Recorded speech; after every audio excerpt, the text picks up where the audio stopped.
پتنگ کی دھاتی ڈور سے بچاؤ کے لیے موٹر بائیکس پر سیفٹی راڈ لگانے کی مہم شروع کرنے کی ہدایت۔ مہر لیاقت کی رپورٹ۔ وزیر اعلیٰ پنجاب مریم نواز کی زیر صدارت صوبائی کابینہ کا چوتھا اجلاس ہوا، جس میں صوبائی وزراء، چیف سیکرٹری و دیگر اعلیٰ حکام نے شرکت کی۔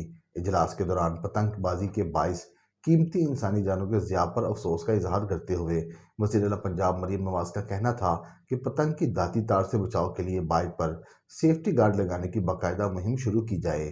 صوبائی کابینہ نے A S P Syeda Shehar Bano Naqvi, S D P O Gulberg Lahore کو قائد اعظم پولیس میڈل دینے کی سفارش وفاق کو بھیجنے کی منظوری دے دی۔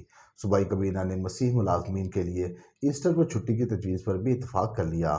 مریم نواز نے مختلف واقعات میں مسیحی ورکروں کی ہلاکت پر افسوس کا اظہار کرتے ہوئے کہا کہ غریب کی جان جائے تو محض خبر بنتی ہے۔ سینیٹری ورکرز کی جانوں کا تحفظ یقینی بنانے کے لیے مؤثر قانون سازی کی جائے۔ پنجاب کابینہ نے گندم خریداری اور دیگر امور پر پالیسی سازی کے لیے وزراء کمیٹی کی تشکیل کی منظوری دے دی۔ صوبائی وزیر خوراک کمیٹی کے سربراہ ہوں گے، جبکہ وزیر خزانہ، وزیر زراعت اور وزیر اطلاعات کمیٹی کے ممبر ہوں گے۔ اجلاس میں گندم سے متعلق امور پر ارکان اسمبلی سے مشاورت کرنے پر بھی اتفاق ہوا، جبکہ کابینہ کی قائمہ کمیٹی برائے گندم اور محکمہ خوراک کی کموڈٹی فنانسنگ کمیٹی کی تشکیل نو کی بھی منظوری دے دی گئی۔ وزیر اعلیٰ پنجاب مریم نواز کا اس حوالے سے کہنا تھا کہ اجناس کی ضروریات کا تعین کر کے کاشت کا فیصلہ کرنا ضروری ہے۔ فصل کی ضرورت کا پیشگی تعین کرنے کے لیے اے آئی اور دیگر ٹیکنالوجی استعمال کی جائے گی۔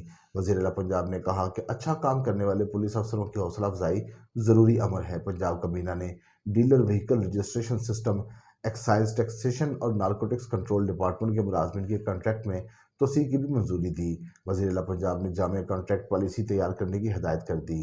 اجلاس کے دوران نقل روکنے کے لیے امتحانی مراکز میں کیمرے اور آرٹیفیشل ٹیکنالوجی سے کام لینے کا فیصلہ کیا گیا۔ وزیر اعلیٰ مریم نواز نے وزراء، ڈی سی اور دیگر حکام کو چیکنگ کی ہدایت کر دی اور وزراء کو ارکان اسمبلی کو بھی قانون کی پاسداری یقینی بنانے کا حکم دے دیا۔